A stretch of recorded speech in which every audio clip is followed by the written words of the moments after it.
Dark Mirror, Chapter 1. Plunging through the void between dimensions, Takanuva, Toa of Light, could hardly believe what had happened to him in the last day. While patrolling the shores of Metronui, he had been attacked by a creature he later learned was a shadow leech and barely survived.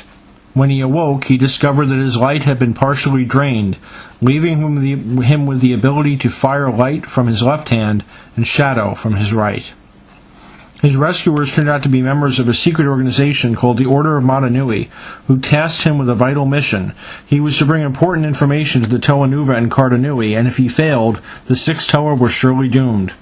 The fastest way to get him there was using the power of a mask of dimensional gates worn by reformed member Brutaka, but the mask was ever so slightly damaged, and the ride had already been a rough one.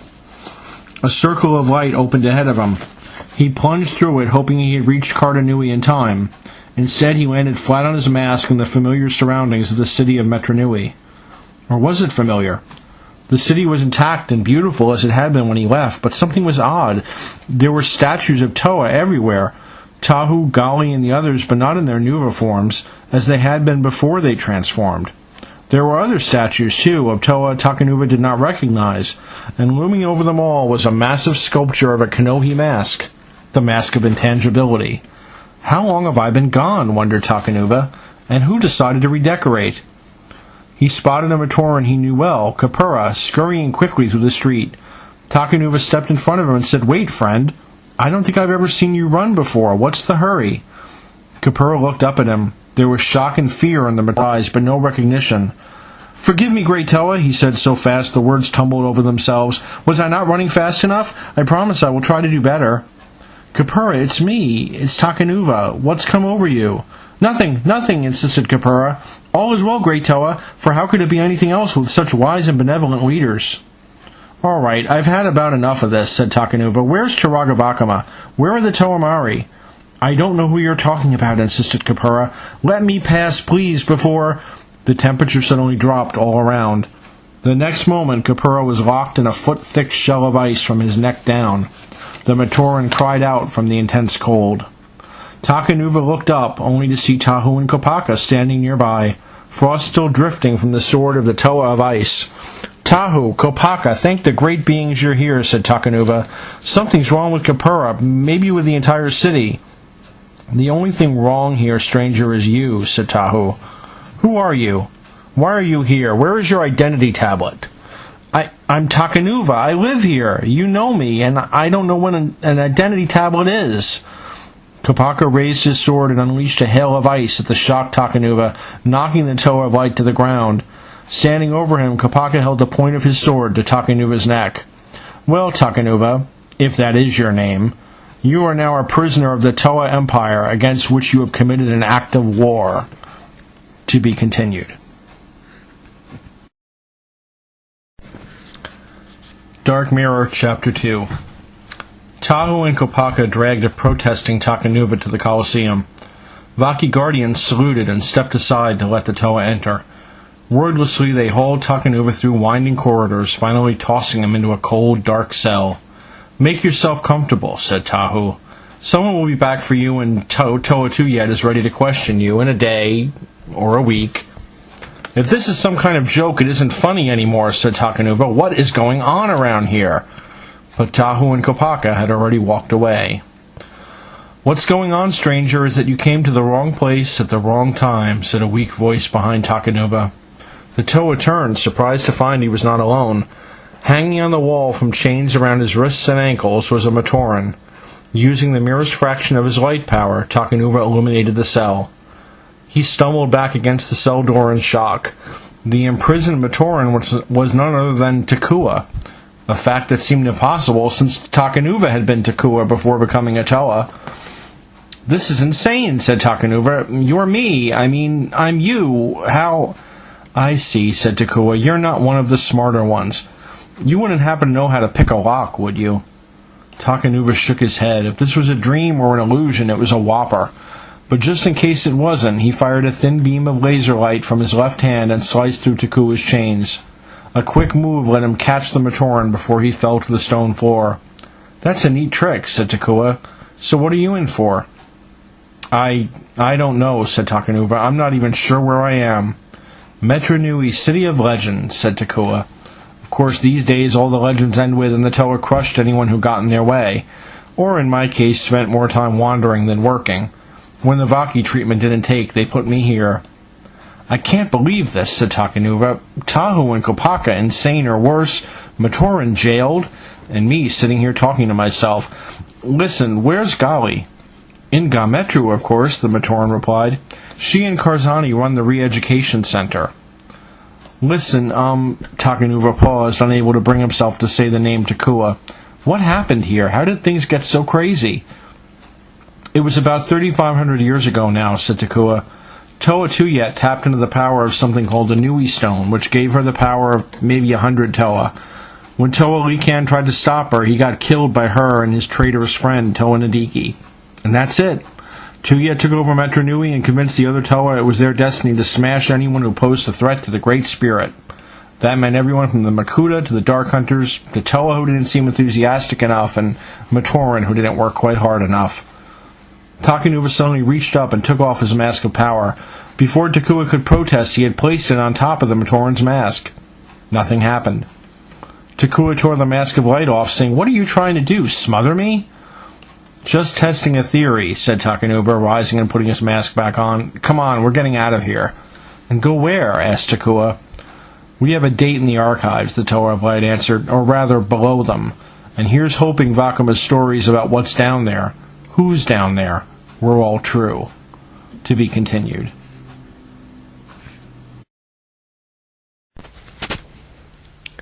Dark Mirror, Chapter 3. "Where are we going?" asked Takua. "How did you take out those Vaki guards so fast? What's down here? Have you been down here before?" "Would you be quiet?" Takanuva snapped. He had never realized before just how annoying he was as a Matoran. "There's no telling who or what is down here, and I'd rather not have unexpected company." In truth, it was more than Takua's chattering that was bothering Takanuva. In his universe, the Metru Nui archives were filled with exhibits of Rahi beasts, carvings, tools, and other things that Ano-Matoran and Co-Matoran scholars might study. But in this strange world that he had stumbled upon, the archives was more like a museum of conquest. A long-dead and mounted Visorak stared from the shadows with glassy eyes. A collection of weaponry was nearby, each item identified with a small inscribed tablet. The staff of the Shadowed One, the Spear of Fusion, Zamor Sphere launchers, Rotuka launchers, and more. Next to that was the most amazing sight of all. The Kanohi Mask of Shadows, once the property of the leader of the Brotherhood of Makuta, now nailed to the wall like just another trophy. Moving further into the depths of the archives, the Toa and Matoran came upon a group of stasis tubes. These were used to keep Rahi in suspended animation so they could be studied. At least that was what they had been used for in Takanuva's universe. In this dimension, he saw with shock that they served a quite different purpose. One tube stood apart from the others, the glow of a lightstone playing on its face. Takanuva wiped the dust away from the crystal and gasped. Inside, trapped in stasis, was Turaga Duma, ruler of Metru Nui. "I can't believe this," Takanuva said. "Even Toa, as mad as they are here, would never do this." "Duma talked too much," said Takua sadly, "and coming from me, that's saying something. When Toa Tuyet took over, he stood up and said that true Toa valued justice and mercy, and she had neither in her heart. You had to admire him for it, all the way up to the moment that they hauled him off and stuck him in there." Takanuva fired a beam of laser light from his left hand, slicing open the crystal case. Takua grabbed his arm, trying to pull it away. "Are you crazy? What if they're alarms? You can't do that." "I just did," said Takanuva, catching the falling Duma. Consciousness slowly returned to the Turaga. When he saw Takanuva, he said, "Who are you?" "I'm a friend," Takanuva replied. "You? A Toa? No Toa is my friend," said Duma. "I don't have time to argue with you," said Takanuva. "Somewhere down here there is an intelligent Rahi called a Kraka. At least I hope she's here. We need to find her. Something is very, very wrong in this world, and I'm going to need help if I am going to make things right." "Help is exactly what you need, Toa," said a voice behind Takanuva. He whirled to see the one figure he never expected. Takua and Duma both backed away in fear. Standing before them was the leader of the Toa Empire, the wielder of the Nui Stone, and the unquestioned ruler of the known universe, Toa Tuyet. To be continued.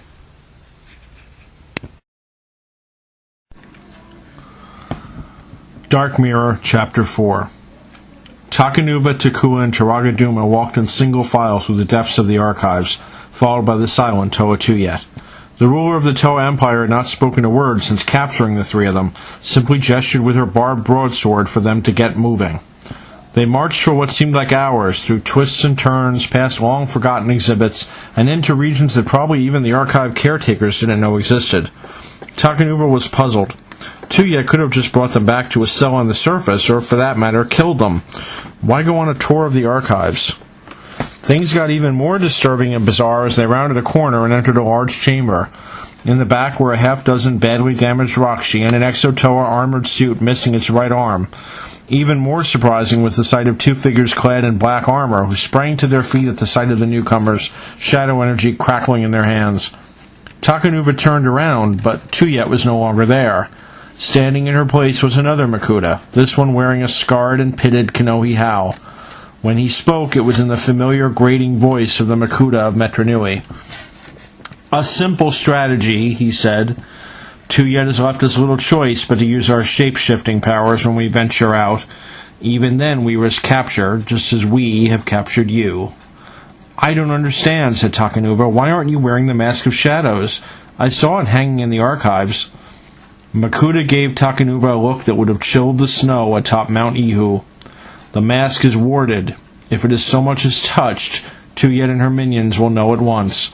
She keeps it there unguarded as a taunt to me, knowing I long for it and cannot touch it." The two other Makuta and those Rakshi that could still move closed in. "But you are not so protected, Toa. Give me one good reason why we should not kill you now as your kind has killed ours for so many centuries." "I'm not," Takanuva began, then stopped as he debated how much to tell his captors. These were, after all, Makuta, the most evil beings in the universe from which he came. Here, though, they were hunted fugitives in a world gone mad. "I'm not one of Tuyet's Toa. My name is Takanuva. I am a Toa of Light." The three Makuta recoiled. Takanuva could understand why. A Toa of Light was the ultimate weapon against beings of shadow. "Listen to me," he continued. "I come from someplace else, where there is no Tuyet, no Toa Empire. I can't claim I understand what happened here, but I do know this. I don't belong here, and I need to get back to my own universe." The three Makuta were silent for a moment. Then they began to laugh, a horrible sound that echoed throughout the chamber for long minutes. "And just how," said the Makuta of Metronui, "do you propose to get back to this universe of yours, my poor mad Toa?" "By finding the one who sent me on my journey," Takanuva replied, "a being named Brutaka." One of the Makuta nodded. He was tall, with armor lined with short, curved, and very sharp blades. "I have heard legends of a Brutaka. It's said he is a great hero who guards a valuable treasure. But in Matoran legend, every pile of rocks is a treasure, every Rahi larger than a stone rat is a monster, and anyone who doesn't scream and run when the thunder cracks is a hero of great courage." "Very true, Krika, very true indeed," said the Makuta of Metronui. "Very well, then. You, Toa, are either a liar or fool or a madman, I know not which. But if you need our help, you will have to pay a price." "And what is that price?" asked Takanuva. "A Matoran expedition escorted by a pair of Toa left Metronui weeks ago, bound for the island of Artaka," said Makuta. "They would retrieve an object of power, a legendary Mask of Time, one of the few weapons that might be effective against Tuyet. By now they have it and are on their way back. I want you to attack their force and steal the mask for us. In return, we will smuggle you out of the city so you can find your Brutaka. But be warned, the Matoran leader is a fanatic who would rather die than surrender his prize. You will have to grant him his wish." "And just who is this leader?" asked Takanuva. "No one you would know," said Makuta Krika. "A Tamatoran, someone named Jala." To be continued.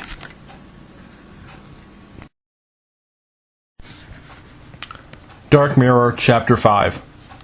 Toa Takanuva had experienced many strange things since arriving in what he now knew had to be some kind of alternate universe, but nothing quite equaled what he was experiencing right at the moment, the sensation of flying under his own power over a vast stretch of ocean. Even stranger was the fact that he had Makuta to thank for this ability. After telling him roughly where to look for the caravan that would be carrying the Mask of Time, Makuta Krika had commented that he would never be able to intercept them in time by sea, even if he managed to steal a boat and slip away from Metru Nui. Flight was the best choice. Before Takanuva could argue that he didn't have the ability to fly, Krika had blown a fine powder into his face. The Toa of Light couldn't help but breathe it in. With a laugh, Krika explained that he had just been exposed to a Makuta virus, which would, at least temporarily, give him the power of flight. If it had any other side effects, Krika chose not to say. Takanuva didn't know whether to thank him or hit him. Still, his directions had been good. Up ahead on the land, Takanuva spotted an Ussel Crab-drawn cart driven by a Matoran, flanked by a Toa of Ice and a Toa of Earth mounted on Muaka tigers. Takanuva could only guess that both cart and Rahi had been loaded and unloaded from a ship, since part of the journey to Artaka had to be made by sea. Despite the Makuta's warning that he would have to kill the Toa and the Matoran with them, Jala, Takanuva had another idea. He was a Toa, after all, in a world dominated by them. It was worth trying anyway. He landed right in front of the cart, prompting Jala to rein it to an abrupt halt. The two Toa raised their spears and shields and took a step forward. "Who are you?" said the black-armored warrior. "Speak or face the power of my seismic spear." "What my grim friend is trying to say," said the Toa of Ice, "is that we were not expecting visitors, not even multi-toned ones such as yourself. Surprises make us nervous, and when we are nervous, other beings sometimes get hurt." "Lower your weapons," said the Toa of Light. "My name is Takanuva. I am here on business of the Empire." "I am Toa Kualis," said the white-armored Toa. "My surly friend is Toa Bomanga. And what might your business be, Takanuva?" "I don't trust him," said Jala. Takanuva barely recognized him in his red Kanohi Komau. "Kodan keeps a record of every Toa in the universe, and I've never seen his name before." Takanuva fired a thin beam of light at Jala, shooting the reins out of his hands. Puku, the Ussel Crab, reared up, startled. "When I want your opinion, Matoran, I'll ask for it," Takanuva said, trying to sound like a Toa from this universe. Koalis' response was a blast of ice from his Sub-Zero spear, but Takanuva easily shadowed it with another light beam. Bumanga made a move to attack, but the Toa of Light temporarily blinded him with a flare. "If you're done," said Takanuva. "Tuyet has received word of a plan to steal the Mask of Time. She has decided that 2 Toa are not enough to guard it, particularly you 2. So she has sent me to join you." "And just what makes you the right choice," growled Brahmanga. The Toa of Light thought fast. "Have you ever heard of Takutanuva?" Both Toas shook their heads. "How about Gralak, the mighty ash bear?" Again they shook their heads. "And I suppose you haven't heard of the beasts of Mount Ihu, or the flame serpents of the Trencrom Break, or even," he dropped his voice for effect, "even the Koli creature of Gawahi." "We haven't heard of any of those things," said Koalis. Takanuva smiled, raised his lance high, and then plunged it into the sand in front of the 2 Toa. "There is a reason you haven't heard of them, brothers, and if I could defeat them, I can surely handle the threat to the Vahi." Bomanga and Koalis glanced at each other. Then Koalis shrugged. "Very well, brother. You may travel with us to Metru Nui, but since you are so powerful, why don't you walk in front of us? That way you can meet any challenge head on. Incidentally, who is it that plans to try to steal this mask from us?" "A very powerful and evil being called Brutaka," Takanuva replied. This time, the 2 Toa obviously recognized the name. Bomanga even smiled. "You know of him, then?" asked Takanuva. "And well I should," said Bomanga. He plunged his spear into the ground next to Takanuva's lance. "After all, I killed him." To be continued.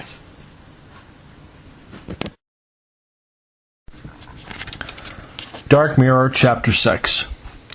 Back when Takanuva was Takua, a Matoran of the village of Takoro, he had once found himself walking through a stretch of jungle, being stalked by a monstrous Nuijaga scorpion. Whenever he moved, the scorpion moved. If he stopped, it stopped. If he turned to face it, it would kill him, but if he led it back to the village, it might harm others before it was driven off. He was finally saved by a sudden inspiration.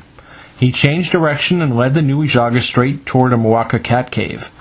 Angered at the intrusion into its territory by the other Rahi beast, the Muaka attacked the Nuijaga, and Takua escaped. Which just goes to show, thought Takanuva, nowadays there's never a Muaka around when you need one. Here he was, trudging across the barren plains of Karzani in this weird alternate universe. Behind him were two Toa, Bomanga and Koalas, both of whom served the oppressive dictatorship of the Toa Empire. Between them was Jala, a Matoran who in Takanuva's world was the Toa of Light's best friend. In this universe, he was a servant of the Empire, transporting the Mask of Time back to Metru Nui. That wasn't the worst of it, though. Takanuva needed to find Brutaka and the Mask of Dimensional Gates if he was ever going to make it back to his own universe. And Bomanga had just announced that Brutaka was dead, killed by him, all of which left Takanuva exactly nowhere. "Ah, Brutaka," said Bomanga. "He fought well. But when he turned to fight Gaki and Pooks, I hit him from behind, and that finished him." "Not very fair," muttered Takanuva. "Fair?" asked Bomanga. "He was an enemy of the Empire. He tried to prevent our lawful exploration of Oyanui. Who cares how he died as long as he's dead?" "Our friend Takanuva seems to be carrying a conscience," said Toa Koalas. "That is a heavy burden in a place like this. You would be amazed how many poor dead beings I see on the side of the path who just couldn't go one more step with that load on their backs." "Spare me the philosophy," snapped Takanuva. "What about Brutaka's weapons and his mask? What happened to them?" "You should know," said Bomanga. "If you really serve Toa Tuyet as you claim, any treasure like that gets brought to the Colosseum in Metru Nui for safekeeping." "Right, naturally," said Takanuva. This was going to be a problem. How was he going to get into what had to be the most heavily guarded spot in Metru Nui to get that mask? "You know, you remind me a little of someone," said Bomanga. "A Toa of Water, one of Likan's old team. What was her name? Toa Naho, that was it. She came along on one of our missions to Odina to clean out that nest of stone rats. Offered to go after the Shadowed One herself, take all the risks. Turned out she was helping that creep escape. He got away, she didn't. Tuyet turned her over to her friend Rudaka, and, well, she wound up an interesting exhibit in the archives." Takanuva knew he should keep quiet, but he couldn't. "Do you think this is what Tuyet really wanted? Toa betraying other Toa, Matoran living in fear of their heroes? Toa was supposed to be respected and look up to." "But we are," said Koalas.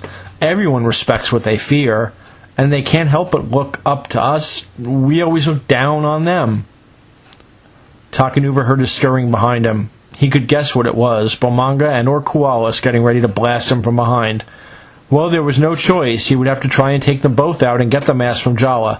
It would take a lot of luck, probably more than he could hope for, but then he heard other sounds. A rush of wind, startled cries from the two Toa, which receded in the distance, then the sound of a cart crashing. He turned to see a strange Toa standing amidst the wreckage of Jala's Ussel cart. He was retrieving the Mask of Time, which lay next to the unconscious Jala. When he noticed Takanuva, he stopped. "You're not one of them," the Toa of Air said. "That's why you're still alive. Don't make me regret that decision." "Who are you?" asked Takanuva. "What do you want here?" "What do I want?" said the Toa. "I want some peace. But I'm never going to get any while that crazy Toa of Water is running things. So I keep an eye out for things she wants, like this mask here, and I take them from her. That's why if you ever see her list of enemies of the Empire, you'll find my name at the top, Toa Lesevek. To be continued. Dark Mirror, Chapter 7. Under the cover of darkness, Toa Lesevek and Toa Takanuva darted through the sculpture fields of Pometru. They had slipped back to Metru Nui via underwater chute a few hours before. Lesevek knew a few that were closed for repair but still functioning, and best of all, unguarded. "Where are we going?" whispered Takanuva. "The Colosseum is the other way. If Brutaka's mask is in there, that's where I need to go." "Right," said Lesevek, "but if you want to get in and out of there alive, we do it my way, and my way starts at the Throne of Stone." The Toa of Air pointed straight ahead. Not far away, there was indeed a huge throne made of rock, mounted atop a base of rock-she parts. Pomatoran bearing torches surrounded it, and seated in the great chair was Toa Pohatu himself. Excuse me," said Takanuva. "I ran into Tahu and Kopaka not long ago, and are you sure this is a good idea?" "Trust me," said Lesevek, smiling. After a few hours, the Pomatoran left to go back to their homes. As Pohatu descended from his throne, Lesevek scraped 3 times with his armored boot against a nearby rock. The Toa of Stone stopped, head turned to listen. Then he said, "Lesevek, you are out of your mind." "It helps," said the Toa of Air, leading Takanuva to where Pohatu stood. "This is my new pal, Takanuva. He's looking for the 5-widget tour of the Colosseum, particularly the Hall of Masks." "Wait a minute," said Takanuva. "I don't understand any of this. Tahu, Pohatu, and the rest were supposed to stay asleep until they were needed to awaken Mananui, but Mananui never fell asleep here, so why are they here?" "He talks a lot, doesn't he?" Pohatu said to Lesovic. Lesovic shrugged. "Okay, Glowfish, let me tell you a story," Pohatu said. "Toa Tuyet found out where we were from Artaka. She sent some Toa in to find us, but none of them survived the trip. That was when she found a spot in the Colosseum no one had ever seen before, a place from which she could fake the signal that would launch our canisters. Next thing you know, here we are. She laid it all out for us, how the Makuta and the Dark Hunters were plotting a takeover, how it was our duty as Toa to stop them dead. It was the only way to make the universe really safe. So we all signed on. But after a while I started to have doubts. They turned into fears when I found out Tuyet had sent a squad headed by Toa Nadiki to wipe out the Ninra ghosts, just because they might someday make something that could be used against her. 4 dozen Matoran dead. Still makes me sick. That was when I made contact with Lesovic, and we've been working together ever since. Of course, Tuyet doesn't know that." "You're a regular stone wall of history," said Lesovic, "but it's going to be light soon. We need to get the troops together and get ready for a raid." Pohatu led the 2 Toa back to his cavern. Once inside, he used his power to send a mild tremor the length of Metronui, not enough to cause damage, just enough to signal those who would understand and respond. They started filtering in through underground tunnels not long after. Nuju, Akmu, 3 Dark Hunters, Guardian, Darkness, and Primal, 1 Toa, Krakua, and a Pomatorian that Lesovic introduced as Kodan. "It's handy to have the Toa's chronicler on our side," said Lesovic. "Helps us stay informed." "So what's the plan?" asked Takanuva. "We sneak in, steal the mask, and get out?" "He thinks small, too," Pohatu said to Lesovic. Lesovic shrugged. "Listen, Junior, I don't know where you came from or why," said Pohatu, "but I'm betting Tuyet doesn't know either, and maybe that gives us an edge. So we're putting everything on one Akalini play. Akmu here has alerted the Makuta in town. Darkness took care of any Dark Hunters nearby who were still on 2 legs. Everybody's in." "In what?" asked Takanuva. "Tuyet's had her own way for too long," Pohatu answered, grabbing a protosteel axe off the wall. "It's time to take her down." To be continued. Dark Mirror, Chapter 8. Takanuva crouched behind a wall, a wounded Lesovic beside him. All around, elemental power bursts were flying, warriors were screaming, and a disaster beyond his imagination was taking place. It had all started out so well. Lesovic's band had made it close to the Colosseum before being spotted. As planned, Takanuva had used his newfound shadow powers to blind the guards. Pohatu followed with a massive fist of stone that cracked the walls of the huge structure. To the east, Makuta Pterodax led Krika, Kojal, Taragaduma, and Takua into battle. At first they made short work of the Matoran and Toa who guarded Tuyet's fortress. Then it all went wrong. A Toa of iron appeared on the walls, and a hail of spikes spelled the end of Takua. Takanuva watched in sheer horror as his other self collapsed and died. Kojal fell next, his armor crushed by the Toa's power, and his essence incinerated by a Toa of plasma. Pterodax was forced to pull back. Things were going no better for Lesovic's squad. Primal had run into Tahu at the eastern entrance and killed the Toa of fire, but the sudden appearance of Gali and a sphere of water around the Dark Hunter's head left him to drown on dry land. Toa Krakua hit Gali with a wave of solid sound, blasting apart her mask and armor. Pohatu cried out too late. Akmu had already dashed ahead and slain the fallen Toa of water. He didn't get to enjoy his triumph long. Kopaka flash-froze Akmu, and a swipe from Anua's claws shattered the Matoran into little pieces of crystalline protodermis. Now it was no longer one battle, but a dozen separate ones being fought at once, the lines moving back and forth. Pohatu fought his way into the Colosseum, but found himself too evenly matched with Onua to make much progress. Lesovic fell with an ice dagger in his shoulder, but rallied to blow Kopaka off his post high atop the Colosseum. Takanuva winced as the Toa of ice hit the ground and lay still. "Now," said Lesovic to Takanuva, "darkness will lead the way. Get in there and do what you have to." "What about you?" asked Takanuva. "We'll give them something to remember," said Lesovic. Takanuva took one last look around. Nuju was side by side with Guardian, keeping a Toa of magnetism too off balance to use his powers. Pterodax's forces had charged again. Krika used his vacuum power to absorb Lua's attacks until Pterodax could summon a bolt of lightning, powerful enough to turn a Toa to ashes. Darkness was already on the move, slipping through the cracks in the Colosseum walls.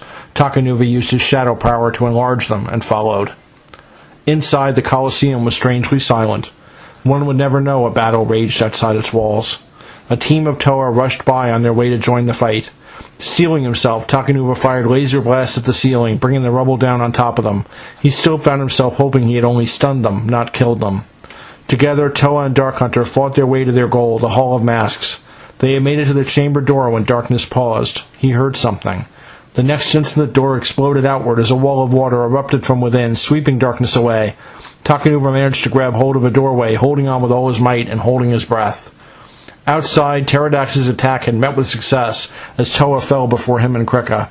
Turagaduma had rallied Lesevic's group, although not before Nuju had been pulled into the archives by plant life gone wild. Guardian, too, fell, but took half a dozen Toa with him.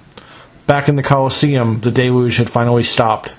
There, framed in the chamber door, stood Toa Tuyet, Nui stone in one hand, mask of dimensional gates in the other. "I know who you are," she said. "Or rather, I have guessed. You don't belong here." "Neither do you," said Takanuva. "You don't exist in my world.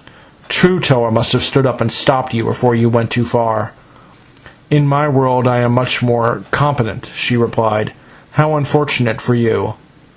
"All right then," said Takanuva. "For Takua, for Lesevic, and for all the Toa and Matoran whose lives you have ruined, I strike." To be concluded.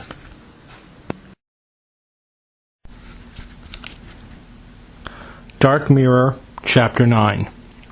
Toa Tuyet stood over the battered, semi-conscious body of Takanuva, Toa of Light. He did not stir. Being blown through half a dozen walls by a focused tidal wave will do that to you. Tuyet smiled. Pathetic. Truly pathetic.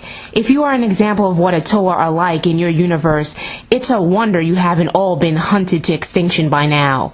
The ruler of the Toa Empire slipped off her mask of intangibility and replaced it with the Kanohi Olmak, the mask Takanuva had come seeking.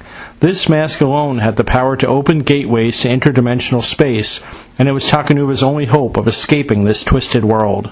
Your friends outside are dead, or soon will be. I admit I was surprised to find they still had some fight left in them after 3,500 years. But they can't be allowed to rob the Matoran of the peace I have brought them. Takanuva managed to get to his hands and knees, rubble sliding off his back as he did so. He looked at Tuyet with eyes that held equal parts of contempt and pity. "Peace," he said in disbelief. "Is that what you call perverting the Toa into secret police, terrorizing villagers, killing anyone who opposes your rule?" I did what had to be done. I made the world right. And who are you to judge me? You are nothing but an alien from some other dimension. Takanuva hurled a blast of shadow at Tuyet, temporarily cloaking her in darkness. By the time she could see again, he was gone. But his voice came from high above her, saying, "That's true. My world is messier than yours, more dangerous in some ways, but it's a world that's better because you're not in it, Tuyet." The Toa of Water unleashed her power, bringing the ceiling down, but Takanuva was not there.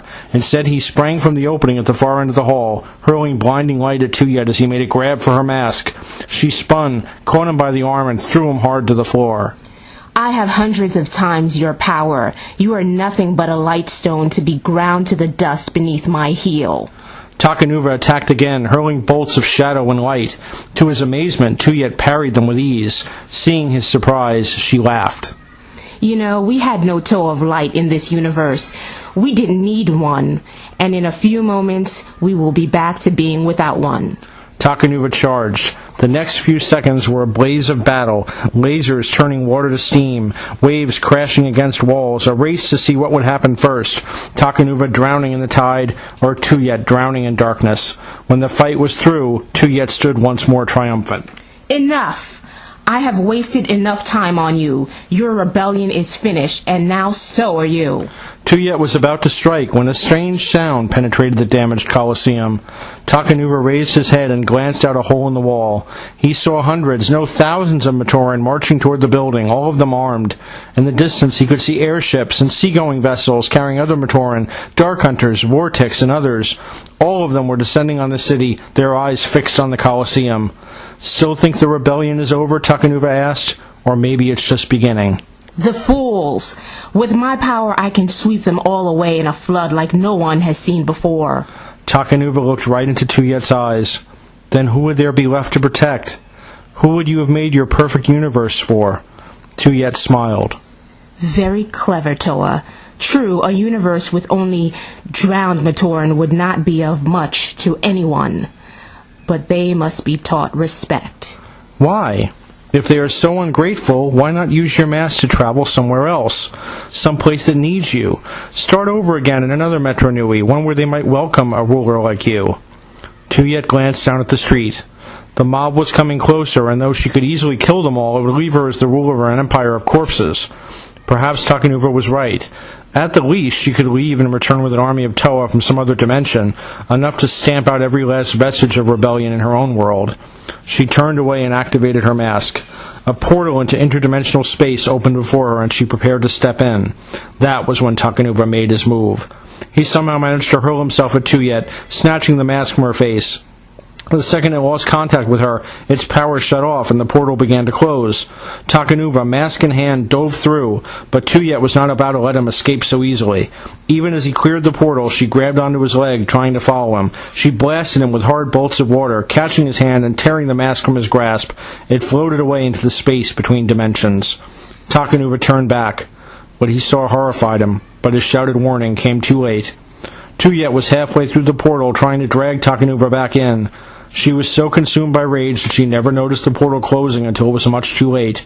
She screamed as reality slammed shut on her body, leaving her upper half in the void and her lower half in the Colosseum on her world. Mercifully, death came instantly. Takanuva hovered in space for a long moment. He wondered what would happen in Tuyet's universe with her gone. Would the Toa become protectors again? Would the Matoran take control? Or would some group like the Dark Hunters or Makuta become new dictators? Perhaps someday, if he was able, he would return to find out the answer.